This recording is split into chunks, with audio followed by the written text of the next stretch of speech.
Selamat pagi Bu Budiasi, Ibu Dewi, dan Pak Emil. Saya akan membahas mengenai penggunaan bahan bakar hidrogen untuk mendukung kimia hijau. Yang dimaksud dengan kimia hijau atau green chemistry ialah suatu konsep yang mendorong perancangan, proses pembuatan dan pemanfaatan produk-produk kimia sedemikian rupa sehingga dapat mengurangi bahaya dampak buruk zat kimia terhadap lingkungan dan manusia.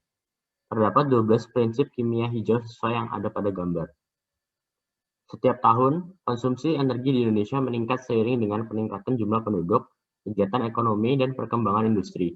Komposisi pemakaian energi terdiri dari minyak bumi yang terbesar, gas alam, batu bara, dan energi terbarukan seperti panas bumi, tenaga matahari, tenaga surya, air, dan lain-lain.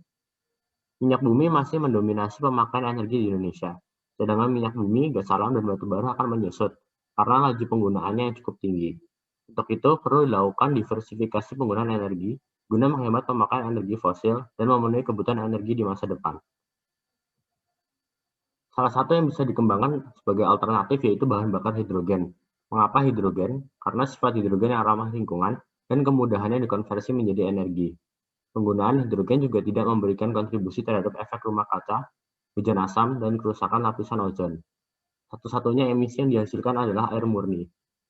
Hidrogen dapat diperoleh dengan berbagai cara, antara lain dengan memanaskan senyawa hidrokarbon, yaitu gas alam, batu bara, metanol, dan propana. Bisa juga dengan menggunakan tenaga matahari, biomasa, tenaga air, panas bumi, ataupun tenaga angin. Selain itu, dengan pemanfaatan energi nuklir. Saat ini, Pertamina sedang mengembangkan bahan bakar hidrogen dari panas bumi. Kemudian ada dari swasta yaitu PT HDF Energi mengembangkan hybrid green hydrogen dengan pembangkit listrik tenaga surya serta pembangkit listrik tenaga angin di Pulau Sumba. Selain itu, ada pula perusahaan migas asal Australia Lion Energy yang mengembangkan bisnis hidrogen di Pulau Seram. Sedangkan untuk pengembangan mobil yang berbahan bakar hidrogen belum sepesat mobil listrik. Toyota pertama kali meluncurkan mobil hidrogen yaitu sedan Mirai pada tahun 2014 dan Hyundai meluncurkan mobil hidrogennya Nexo pada tahun 2018. Selain untuk bahan bakar fosil, hidrogen dapat digunakan untuk menyalakan listrik, bahan bakar kereta, kapal, feri, kargo, dan juga untuk industri. Tentu, energi yang dibutuhkan untuk mendapatkan hidrogen tidak boleh dipasok dari bahan bakar fosil. Oleh sebab itu, bahan baku juga harus beralih ke sumber energi terbarukan, yang tersedia berlimpah, dan yang memiliki dampak lingkungan yang sekecil mungkin. Salah satu energi yang ideal untuk produksi hidrogen ialah energi nuklir, karena energi tersebut tidak mengemisikan gas CO2. Pada dasarnya, gas hidrogen dapat diproduksi dengan beberapa cara, di antaranya yaitu elektrolisis, steam reforming, dan termokimia siklus sulfur iodin. Saya akan menjelaskan masing-masing dari metode tersebut. Yang pertama yaitu elektrolisis. Elektrolisis adalah proses pemisahan molekul air menggunakan listrik dan merupakan metode yang paling umum untuk produksi hidrogen. Listrik dialirkan melalui suatu sel dengan dua elektroda yang mengandung larutan elektrolit KOH. Diagram alir proses elektrolisis dapat dilihat pada gambar 2 ini. Reaksi dasar dari proses elektrolisis adalah sebagai berikut. Elektroda yang berupa katoda dan anoda ditempatkan dalam larutan KOH sehingga terjadi perpindahan elektron. Hidrogen akan terbentuk pada katoda dan oksigen akan terbentuk pada anoda.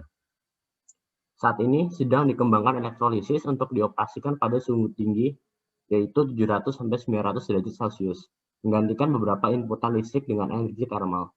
Energi panas lebih murah daripada energi listrik, maka biaya produksi H2 dengan metode ini diharapkan dapat lebih murah daripada elektrolisis konvensional. Namun, dalam tahap awal pengembangan, teknologi ini memerlukan biaya yang cukup tinggi. Instalasi elektrolisis dengan suhu tinggi memerlukan lokasi yang berdekatan dengan PLTN, karena PLTN yang menyediakan energi panas. Yang kedua adalah steam reforming. Steam reforming merupakan proses dekomposisi termal yang secara umum digunakan dalam industri produksi hidrogen. Proses tersebut terjadi dengan mereaksikan gas alam yaitu metana dan steam pada suhu tinggi, serta mempunyai efisiensi termal sekitar 70%. Gas alam adalah bahan bakar fosil berbentuk gas yang terutama terdiri dari metana, CH4, yang merupakan molekul hidrokarbon rantai pendek dan ringan. Gas alam juga mengandung molekul-molekul hidrokarbon yang lebih berat seperti etana C2H6, propana C3H8, dan butana C4H10. Diagram alir proses steam reforming dapat dilihat pada gambar. Pada proses ini, ada dua reaksi yang terjadi. Reaksi pertama adalah reforming yang merupakan reaksi endotermal dan menggunakan katalisator pada suhu tinggi. Reaksi reforming dilakukan dalam suatu reformer yang diisi dengan katalis nikel pada tekanan sekitar 30 atm. Reaksi kedua adalah reaksi endothermal atau shift reaction. Selanjutnya, dilakukan proses pemisahan untuk memisahkan karbon dioksida dan pemurnian hidrogen.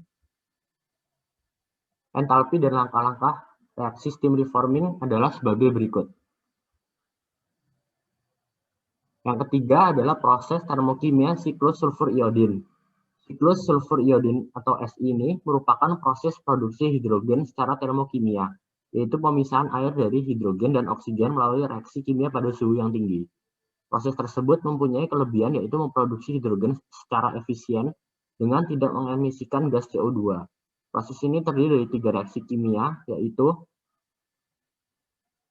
secara teoritis, reaktan yang perlu ditambahkan dalam proses termokimia siklus sulfur iodin hanyalah air. Ketiga metode di atas masing-masing memiliki keunggulannya.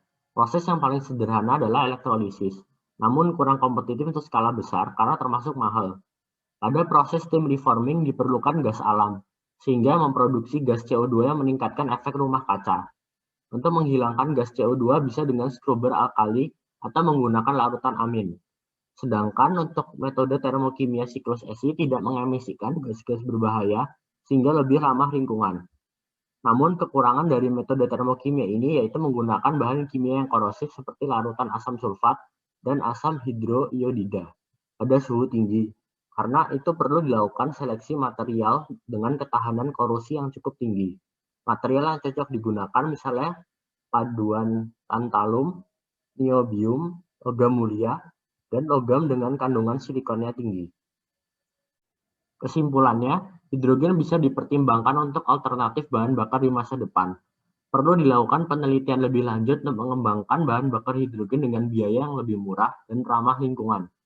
Dengan memanfaatkan energi nuklir, maka bisa menghasilkan bahan bakar yang berlimpah dengan harga yang terjangkau dan teknologinya lebih ramah terhadap lingkungan, sehingga mendukung konsep green chemistry atau kimia hijau. Terima kasih sudah mendengarkan.